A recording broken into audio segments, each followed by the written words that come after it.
Čau Tomáš, prosím ťa, vieš čo sa mi stalo? Strašne sa mi zvýšili mesačné náklady, ale neviem čo s tým. Úplne rozumiem, vzhľadom na transakčnú daň, infláciu, to teraz vôbec nie je jednoduché.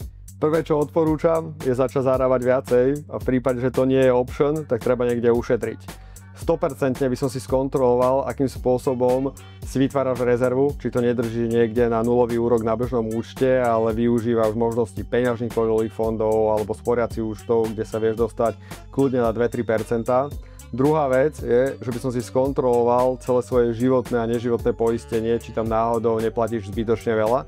No a tretia vec je, akým spôsobom efektívne odkladáš na dôchodok, či už v treťom pilieri, či si tam odkladáš iba sám, alebo ti prispieva aj zamestnávateľ. No a v druhom pilieri, či to tam náhodou nedržíš na nejakých konzervatívnych dlhopisových fondoch, kde tie indexové ti vedia urobiť oveľa viacej. Je to na stretnutie s tvojím finančným poradcom možno 15-20 minút a hneď budeš vedieť, či sa náhodou niekde nedá ušetriť a efektívne narábať so svojimi peniazmi.